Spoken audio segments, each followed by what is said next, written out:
Hello, ladies and gentlemen, and welcome to another episode of the 286 Project with me, Chris Akers. And in this podcast, we talk about art, culture, politics, and sport, and anything else in between. And today's guest, we've actually been corresponding on Twitter for close to a decade now. But I decided to invite him on because I want to talk about the online safety bill, which is controversial new law that's going through Parliament at the moment regarding internet regulation. My guest is Dr. Paul Bernal, or Professor, sorry, I should say, Paul Bernal. I was doctor when you first started corresponding with me. All right, cool. But it's great to have you on, Paul, and thank you for coming onto the podcast. It's a pleasure to be here. So before we get onto the main crux of the interview, for those who don't know, can you just explain who you are, what your speciality is, and how basically your journey up until this point? Okay, yeah, so my name's Paul Bernal. I'm a professor of information technology law at the University of East Anglia Law School. My background's a little bit weird. I did mathematics at university, worked as an accountant, and then worked in the early days of the internet, setting up extremely unsuccessful internet companies in the early 90s. And since then have come back into law through human rights, and did my PhD in effectively the way that commercial companies were invading our privacy on the internet. So this is early days of social media. I started working before on this before Twitter existed, and when Facebook was something purely limited to universities, which is quite a long time ago. And my journey to this part, really, I've been talking about internet regulation ever since I started, and primarily about how governments always get internet regulation wrong. And I was looking back at some of my older presentations on the subject, and certainly I've been talking about them getting the internet regulation wrong for a decade. And this particular bill is probably the wrongest they've got it so far. They've got it very wrong before, they've got it particularly wrong now. Yeah, indeed, I have. And I've had another guest on recently who talked about artificial intelligence, and he briefly mentioned this bill and how you can hear he's discussed when he was talking, and he briefly mentioned it.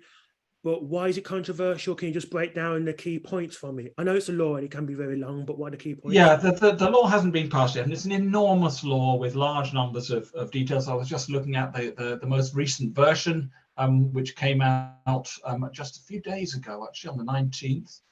It is something like 300 pages long, all in incredible detail. But the essence of the law is actually quite simple. The essence of the law is to say that providers of internet services, and they specifically mean social media services and search services, will be given a duty of care over all those people who use their services. And what that means is, if anything bad happens to people on the services, then the social media services and so on will be in some senses held responsible. At least that's the theory. The trouble is, exactly what particular form of harm, because it used to be called the Online Harms Bill, that was the original name. What kinds of harm they're talking about is very unclear.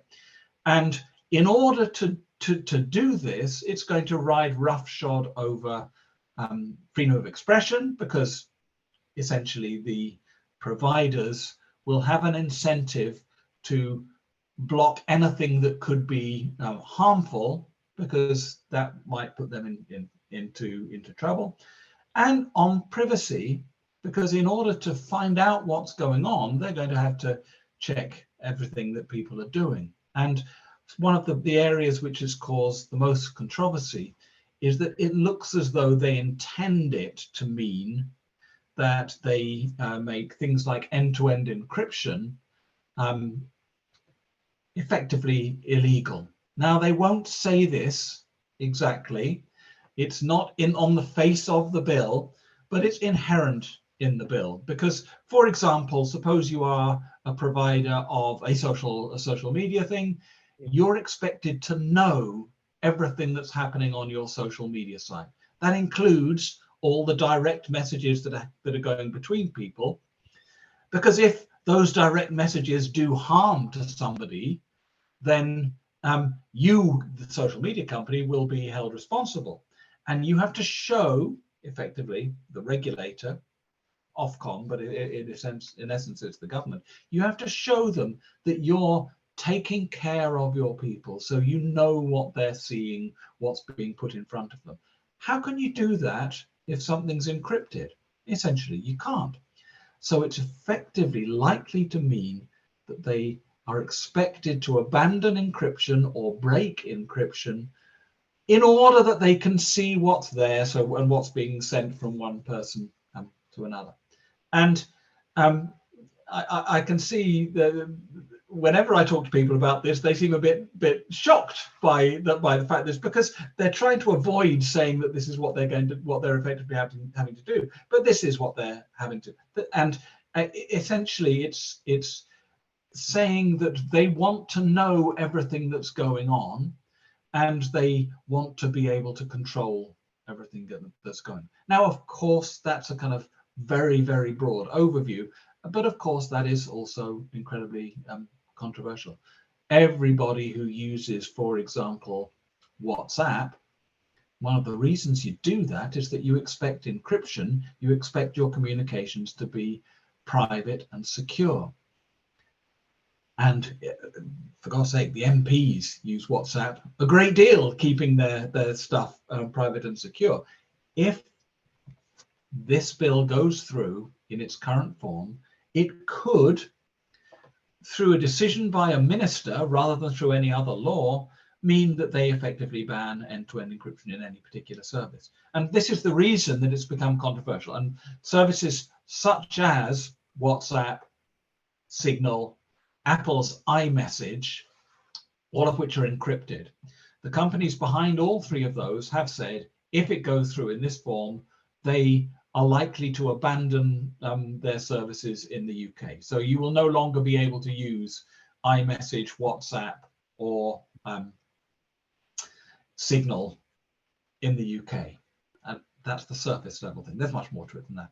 And that's just the start of the problems that are going on there. The other thing that it does, and this is kind of fundamental to it, is it requires social media and search and other similar services to look after children, to specifically look after children more carefully than it looks after adults. I mean, I can read you the relevant bit in the Act. It says, I'm just trying to find it right here. Oh, I'm on the content still. It says that you must pay special attention to the needs of children. So what does that mean? You've got to know if somebody is a child or not. Yeah. How do you know if an internet user is a child or not? How do I know that you're not a child?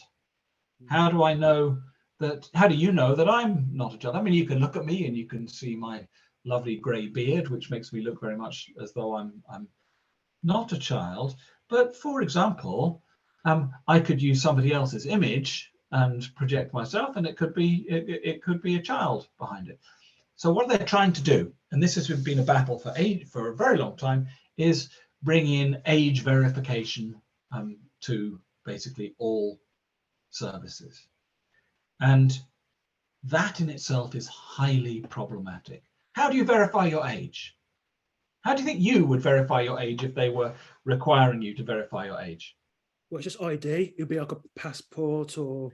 So are you going to then give your passport to every online service that asks you? Suppose you're going to a new shop, a new online shop that you've never used before, and they say, can I look at your passport? Can I have a certified copy, digital copy of your passport? Are you going to do that? So, I mean, it seems very unwise that anyone would want to do that. But one of the things that the Online Safety Bill might do is require that to happen.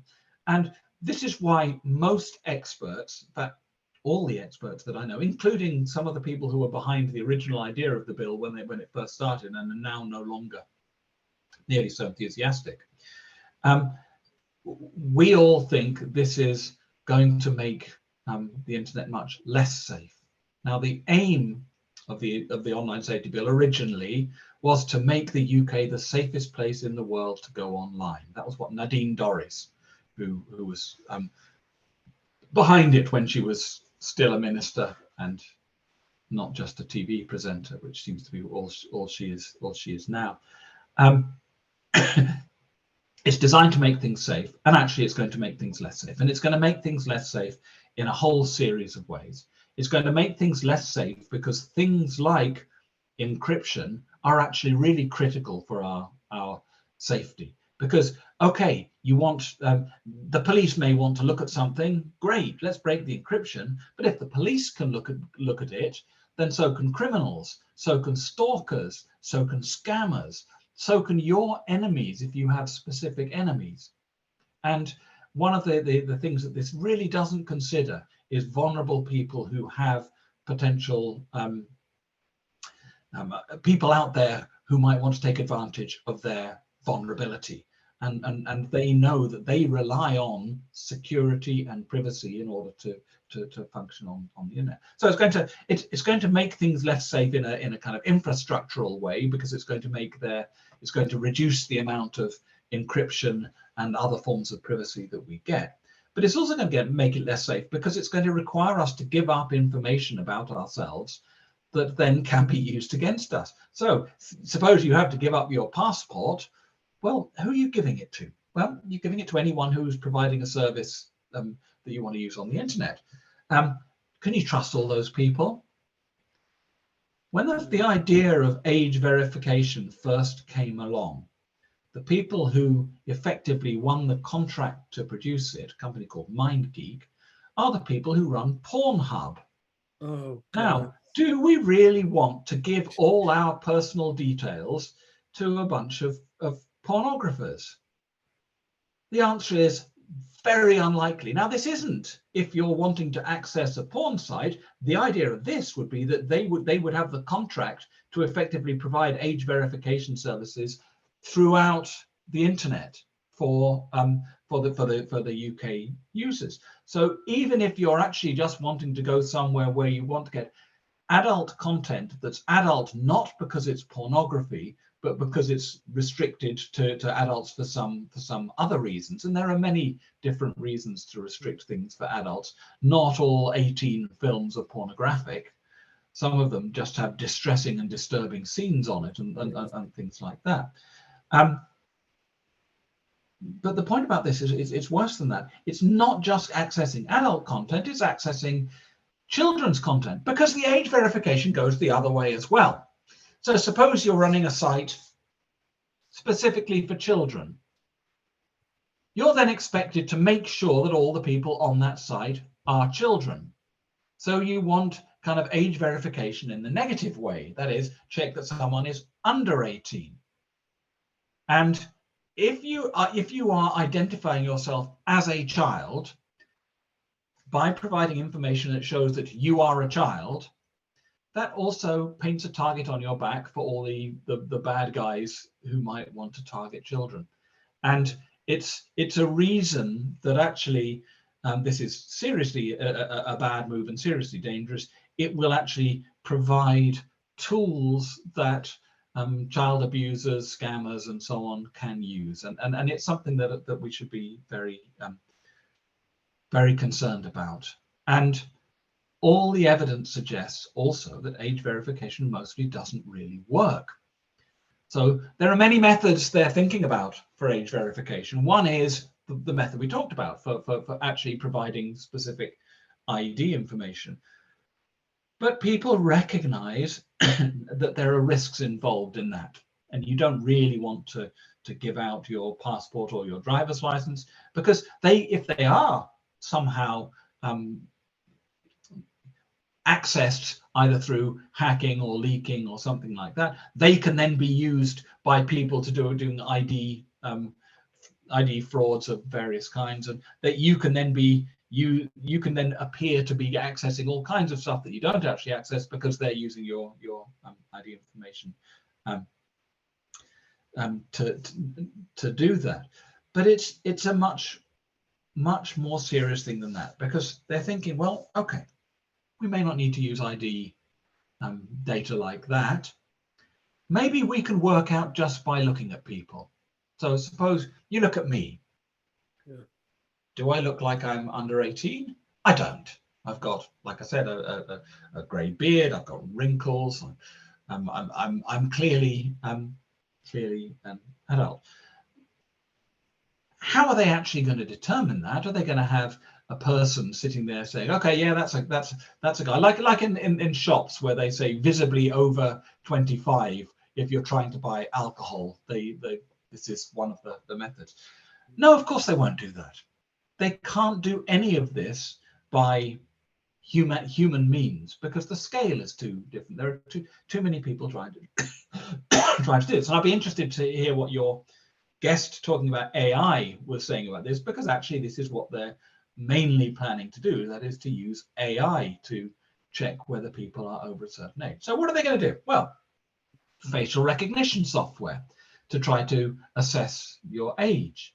Now, everyone's played with those kinds of the little apps on mobile phones where you can say, how old is this person? And everybody laughs when you're actually 42 and it comes out saying you're 60, or you're actually 23 and it comes out saying you're 12. And that's funny when you're doing it just for those reasons. It's not so funny when you're doing it for reality. And if you are someone who is of a kind of an age where you might look as though you were below a certain threshold, then it's particularly sensitive. But that's only a tiny part of it. In order for this to work, they're going to have to gather all the data about it. So they're getting my face, they're wanting to get my facial recognition data from me, and they will not only use it for this purpose, they'll use it to train the AI more, and it'll potentially spread to all kinds of other things. The point is that this sort of verification method, and there are others which I'll talk briefly about, all require huge amounts of data to be gathered. They all involve a massive invasion of privacy, and they're all extremely unreliable. Another way. Just quickly, just to stop you there, just before we go, because there's a lot to unpack in regards to the data. So the very first episode of Javi's podcast was with Pippa King, who talked about biometrics in schools. And one of her worries, especially at the time when she started on looking into this, was not just in terms of collection of data, but in terms of access and data and what you're going to do with the data when you have it. Are there any provisions in the bill with regards to what the data is going to be used for, other than just age verification? So the answer to that is no. It's really not made at all clear, because this is one of the problems with the bill. The bill generally sets out these aims that people have to do things, and it doesn't actually explain how they're going to. It would be subject to the UK GDPR and any subsequent data protection laws. So however you hold data, you're still subject to data protection law. But bear in mind that we're also going through a review of our data protection law, which is going to make it weaker. I mean, it's one of the supposed benefits of Brexit is that we can weaken our data protection law, freeing up businesses to do more with data and so on and so on. But that effectively means less privacy for us. But no, it's not. It's absolutely not set out at all clearly. And again, the interaction with data protection law is important, because in data protection law we have purpose specification is one of the fundamentals of data protection law. That is, you should only use data for the purpose that you gathered it, and that purpose should be made explicit at the moment that you gather it. That is almost certain to be weakened by the forthcoming reform of data protection law in the UK. So the two work together in a very unhelpful way. But let me take this a little bit further. So it's not just about things like facial recognition. It can also be they actually want to assess your age based on your behavior. So for example, suppose you're going to a website, they will want to access your browser history to look at the sites that you've been visiting, to see whether that's an indication of your age. And we know, because behavioral advertisers have been doing this for a long time, that they already attempt to analyze people's online behavior as a way of using of attempting to profile them for targeting of ads and targeting of services. This would effectively build that into the system and make it worse. So how do we tell how old you are? Oh, let's look at everything you do. And is it going to be accurate? No. Is it going to be safe? No. Is it putting people at risk in various other ways? Absolutely it is. And all this to verify an age in a particular way, in a way that actually is very, very unlikely to help their safety. And there are all kinds of other things. You know, you can assess people's age. Let me just give you an example. Okay, I've got an iPhone here. It's quite a big iPhone. When I'm on my iPhone, do I type with 2 fingers on this side or with 1 finger like that? Did you know that there's an age difference with that? No, it's young people tend to use 2 fingers, old people tend to use 1 finger, and the phone can detect whether you're doing that kind of stuff. And that's just a simple example of the kind of behavioral analytics that you can do on people's use of particularly mobile devices. And the reality is most internet access is now by mobile devices, pads, tablets or phones, but also to an extent on computers, desktops and laptops as well. So the scope here of gathering and using data is immense, and it's not clear how they're actually expecting it to be done. What they're expecting people what they're expecting services to do is to find a way that is effective, and exactly what that way is deliberately not made clear in the legislation. And how can I put this politely? They've been told that this is a problem again and again and again by experts, by technology companies, and so on, but they simply don't want to listen. And it's a classical problem with internet regulation. It's what we in law we talk about the something must be done phenomenon. So a problem is bad, something must be done. Here is something, therefore this must be done. Because it's something and something must be done, this must be done. Reality is they have not actually made a convincing case that anything needs to be done. So let me raise a question, because this is the fundamental question with all of this.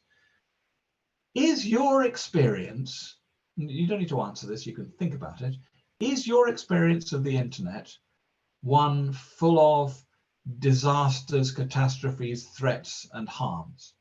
Have you had any harms happen to you today on the internet? No? No. The reality is, most people, the vast majority of the time, just use the internet.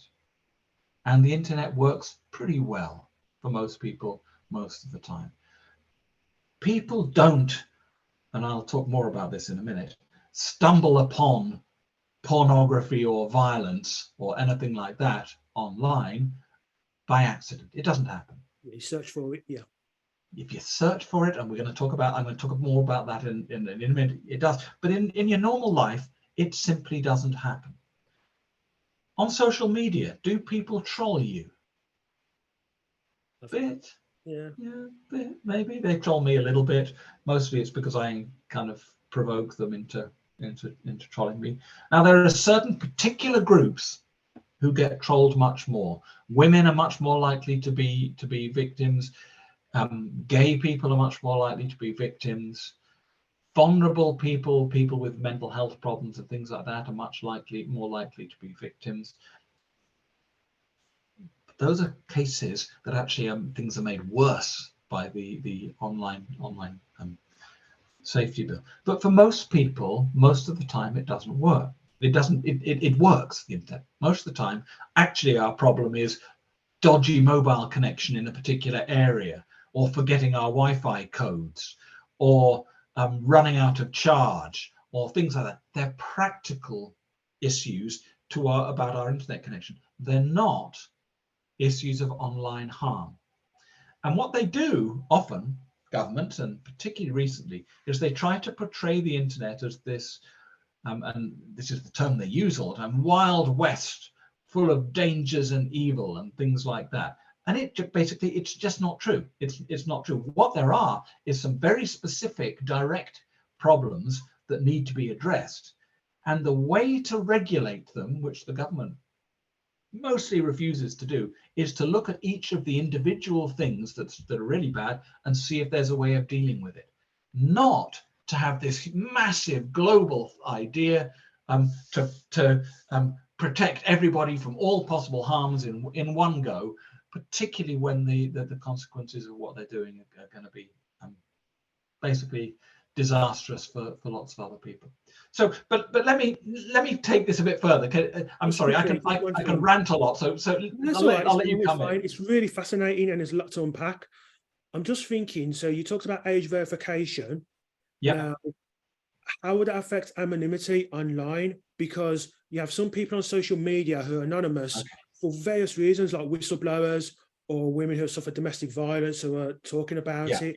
So is there anything about that where age verification could affect that? Yeah, I mean, this is one of my I've been writing about this and talking about this for well over a decade.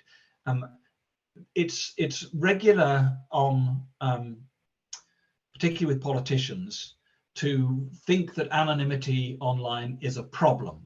So they refer to anonymous trolls when actually, and they kind of assess anonymity as the problem rather than the trolling as the problem. Anonymity is, as you were suggesting, it's critical for various vulnerable people. If you've got a stalker, you need anonymity. They want to protect kids. If kids are being bullied, anonymity is critical for to avoid their bullies. The bullies know who you are. If they can find you, they get you. And anonymity is crucial. There is nothing directly in the bill about anonymity, but like encryption, it's one of the areas that they're proposed that it's likely that they can try to effectively use the bill to force companies to break anonymity. So I think I've managed to convince enough people that pure real names policies are not good. Yeah.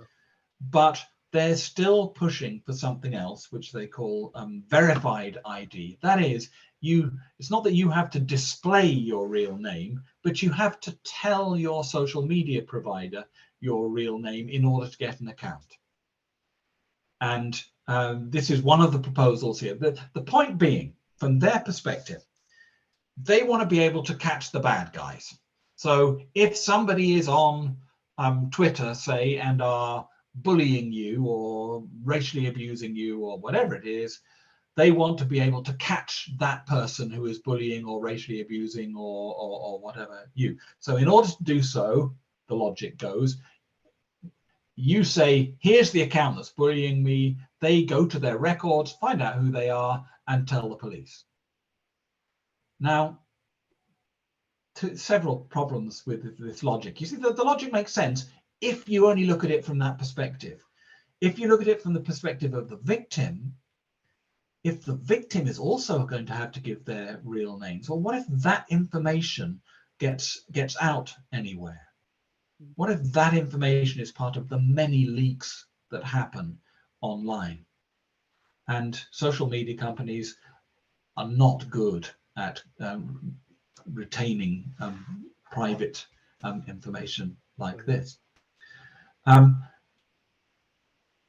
Anonymity, whistleblowers, victims of abuse, dissidents in oppressive countries, children who are being bullied, all kinds of people whose real names indicate things about them that might make the victims. You can tell a lot from somebody's real name. You can potentially tell their ethnicity, their age, their religious background. Many religions have names that are characteristic of the religion or even required of the religion. You can even tell people's age. I mean, I'm Paul, and Paul is not a common name now, but it was the most common name in Britain when I was born. Reason? Because I was born in 1964, the height of Beatlemania, and everyone was called John, Paul, or George. Not many Ringos, but they were named after the Beatles. And you can work out people's age. The profile of names and ages is actually relatively easy to do. So there are all kinds of things you can get from real names, and anonymity and pseudonymity is actually a crucial protection for people. And yet they only think of it in relation to getting the bad guys. They don't think of it in terms of protecting the potential victims. So they did a campaign last year, supposedly supporting the online safety bill, where they said no place to hide. They wanted paedophiles and criminals to have no place to hide. But what they didn't realize is they were also meaning the rest of us have no place to hide. And sometimes we really need to hide. If you're being attacked or abused, you want to hide. If they're telling us there are lots of bad people out there, then they need to give us a way to hide from those bad people. And instead, they're taking away the places to hide from them. Can I move on to another thing, though? Because I think sure, carry on, please carry on. This is fascinating. So much stuff to unpack. The other thing that I think is critical here, and is actually, how can I put it? It's the reason I'm not as worried about this bill as I might be. That is, how's it going to be enforced? So what the bill does is it makes Ofcom, who are currently in charge of the Office for Communications, they deal with, for example, television regulation and so on. They would be in charge of enforcing this. Now, it's a massive job, and they don't have the expertise or the resources or the time to do so. So everybody in the field is thinking, in a moment, Ofcom are going to be overwhelmed. They're not going to be enforcing this in any detail. So that in some ways makes you feel, okay, that's okay, but it just means it's a silly law without any enforcement. Laws that aren't enforced might as well not be there. But it's not quite as nice as that. It actually means that they will be enforcing in an arbitrary way. They will decide which bits of this massive law they're going to enforce and which bits they don't. And they're likely to do that on a kind of political whim.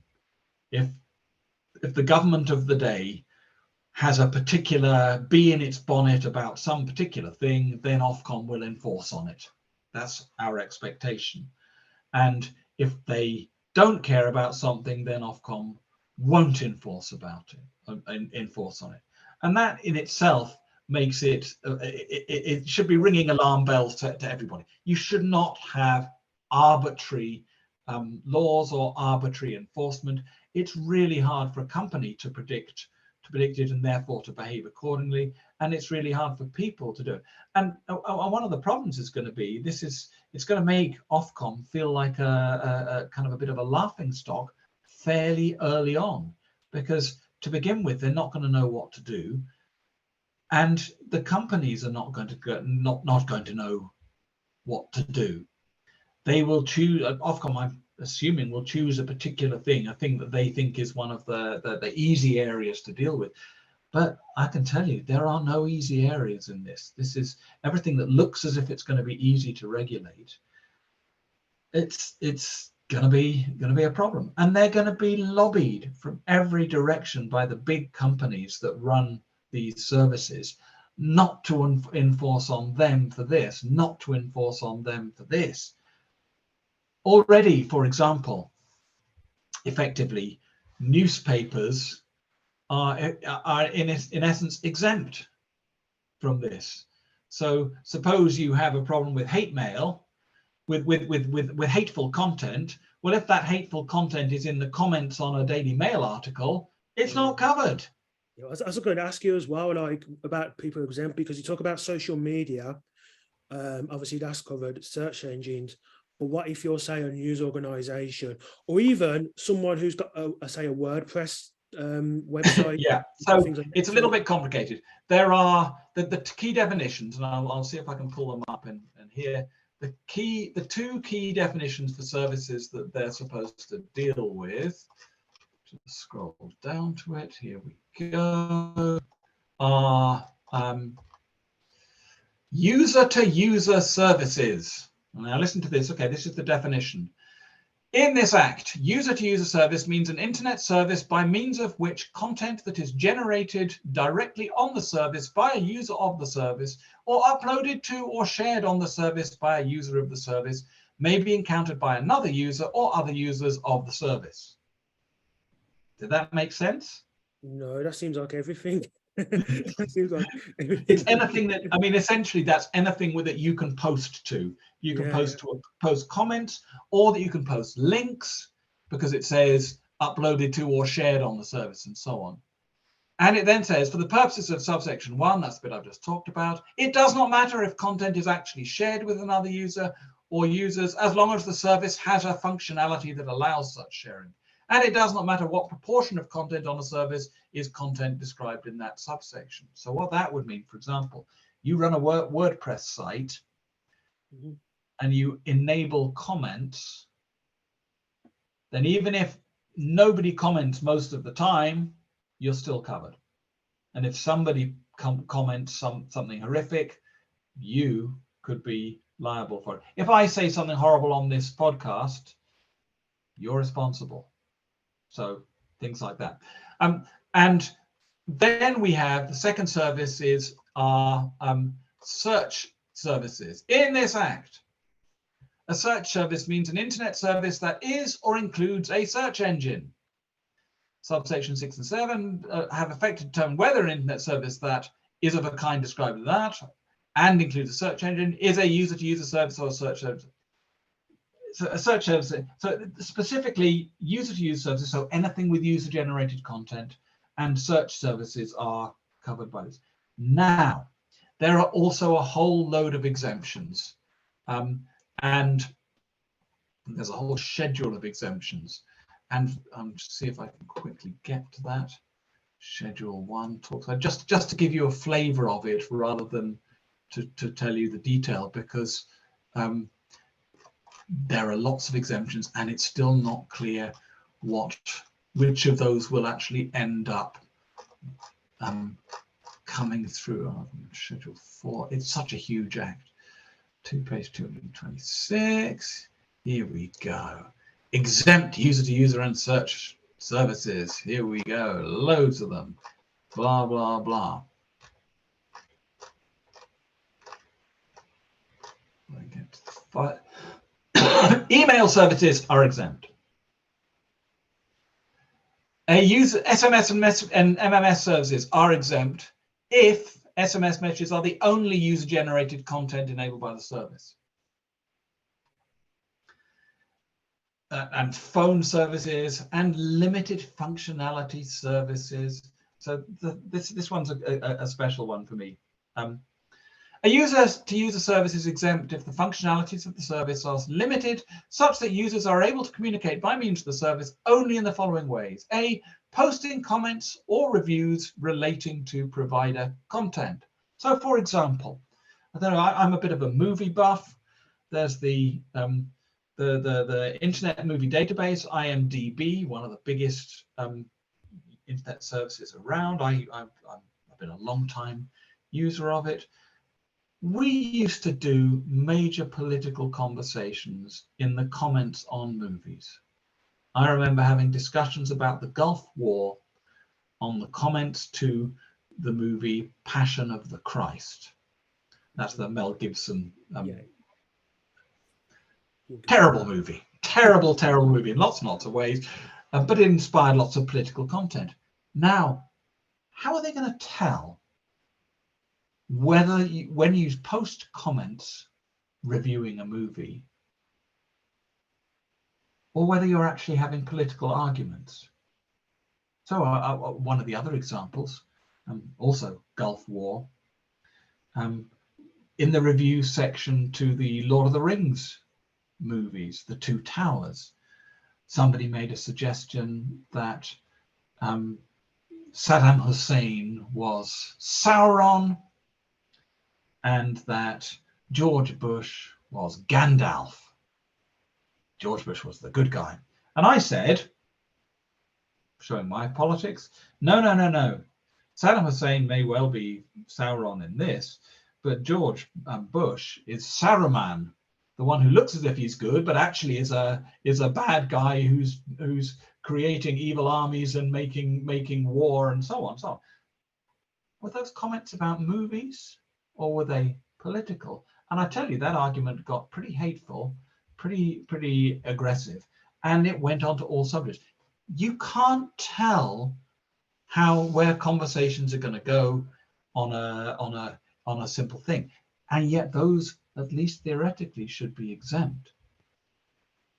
Now, if you want to avoid hateful content in this way, you're going to get everything, because if you know anything about movie content, you'll know that they degenerates into personal comments. For example, the Barbie movie has been out, whatever it is, 6 days, and already there are massive political comments about how can it be so mean to the men in the Barbie movie, and it's disgraceful and woke and all these kinds of things. Yeah.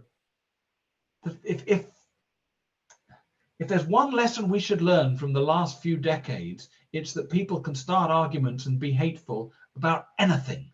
Yeah. About absolutely anything. And that means if you think that you can address this by a thing like this, then you're going to have to include everything. And that has massive implications in terms of freedom of speech, in terms of things like differentiating adults and children. And it shows you that the whole thing is actually, I mean, how is Ofcom going to monitor all the comments on every site that you can possibly imagine? How are they going to do it? Well, they're going to try and do it by AI.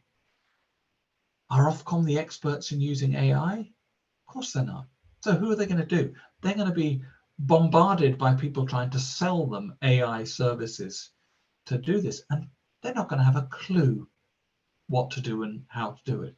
The whole thing is a recipe for a huge mess, and I don't think Ofcom have any idea how big and how burdensome a task. So my main expectation of this, even though it's pretty terrible, is that actually the whole thing is going to collapse under its own contradictions relatively soon. But it can do an awful lot of harm on the way, particularly for people who, with good faith, decide they've got to try to do the things that they're being told to on this act. And they, for example, people will abandon end-to-end encryption. They will try to enforce real names and things like that, because they think that's what they're supposed to do, and actually they will put their users at risk by doing so.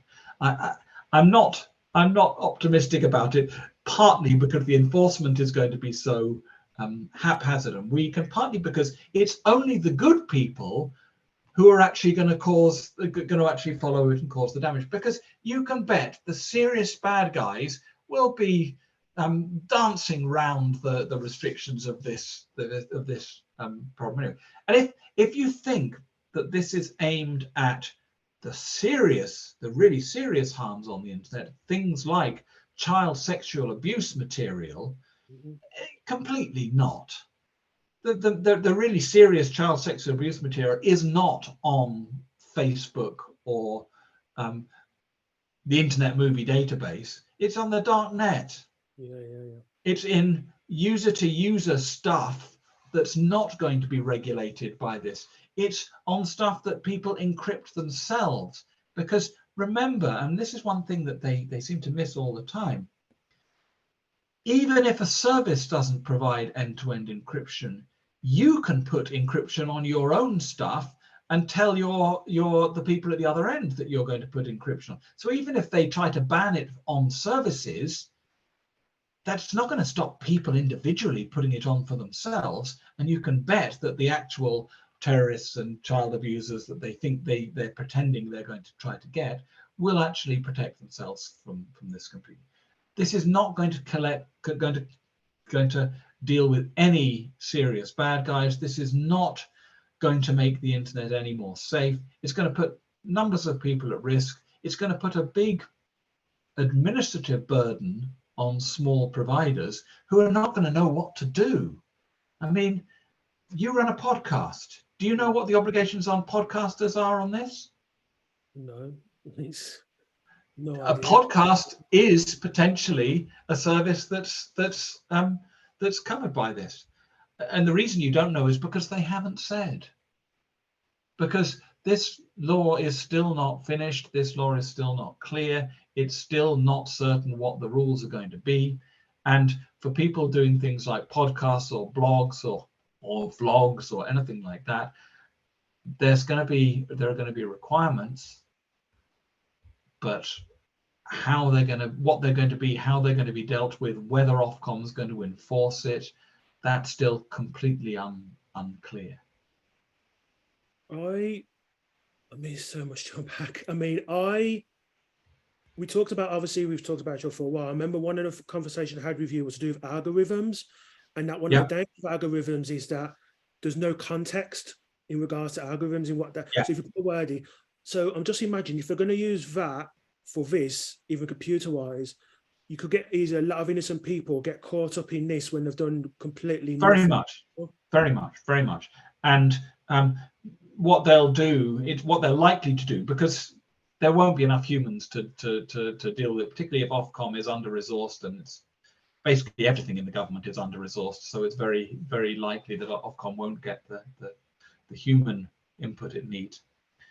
It will not only kind of identify things automatically, it'll presumably punish them automatically as well. It'll block websites without reason. I mean, in the same way that one of the areas that this already exists on the mobile internet, you may realize that there are a lot more blocks on a lot more websites than there are if you're doing things on desktops.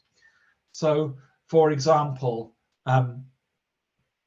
pornography is effectively blocked by a lot of mobile providers, but so are sex education sites, because they're identified as pornographic by the site. Back in the early days of this, I wrote a blog about porn blocks, and my blog about porn blocks got blocked by a porn block because I used the word pornography enough times in the blog that it identified my site as pornographic, which it wasn't. There was absolutely nothing pornographic about it. It was discussing the regulation of pornography. And there are going to be lots of people who are caught out by that. There are going to be lots of people who don't think that what they're doing is harmful, but somehow the algorithm identifies it as harmful. Can you make jokes that are sarcastic or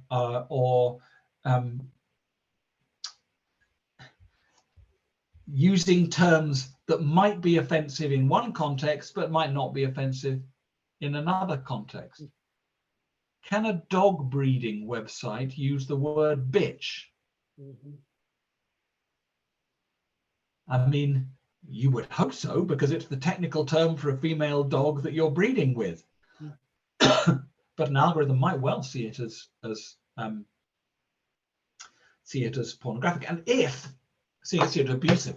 And if, as happens, people use effectively code to hide their stuff. Here's an example. The racist abuse is some of the worst things. Is a monkey emoji inherently racist? Well, it is if you send it by about 50 of it to a black footballer. Yeah. Is a banana racist? Depends on the context. Is an aubergine pornographic? And throughout the history of the internet, people have found ways to hide what they're saying or jokily portray what they're saying in a different way. And this will just encourage that. And you do it until it's detected, and then you move on to something else. Everybody knows how it works, except the naive, innocent people who might not realize that what they're doing is that. If you're interested in food, you might not know that the aubergine emoji is largely used to represent a penis. And you might think it was a good way to display how you make your moussaka. Banned for pornography. Yeah, yeah. And there are all kinds of things that make this hard to do, and that are bound to make it less effective as well. It's only going to it will catch innocent people out. It's very unlikely to catch any bad guys at all, and it's going to make us all less safe. But can I say one final thing, because I realise we're running out of time. I just want to make a big... We can carry on. It's fine. I can't overrun, unfortunately. I have family to feed at 8 o'clock. Not with aubergines. One of the problems we have, one of the reasons this law is going to pass, is that there is no serious political opposition to it. And there's no serious political opposition to it for two reasons. One is there are not enough people in politics who understand what's going on, and not enough people in politics who are willing to listen to experts. And to exacerbate that, no politician wants to be seen as protecting pedophiles and terrorists and things like that. And the way that the law is explained is as a way to stop the pedophiles and the terrorists. And we've had this historically forever. People will not be seen to go against this bill. The Labour Party supports this bill every bit as much as the Conservative Party does. And the result is it will pass. And what we're going to have to do, and what we're trying to do, is to make it less damaging. But then we're going to have to deal with the enforcement when it goes on. It's going to take a lot of work from civil society, from internet activists and so on, to actually manage to do something to stop it. It will not be stopped politically. This is going to become law. I mean, the main thing that can happen is the government can collapse. The government's quite good at collapsing. But even if the government does collapse, the next government will push it through. Yeah. It's going to become law. The question is simply when. Okay. Yeah. Just quickly, who guards the guardians when it comes to this law? The likes of MindGeek or the government that could possibly use it for nefarious means? Well, theoretically, Ofcom are the regulator, and a parliamentary committee, I can't remember what it's now called. It used to be the DCMS committee. Holds Ofcom to account for the way they do it. It will be something like that in the final form, though they restructured those departments in a few months ago. I think it's DCIT now, are the ones in charge of it, but it hasn't been finalised. That what I can say is Ofcom will be regulating it, and Ofcom will be responsible to Parliament through a parliamentary committee. And again, this is our problem.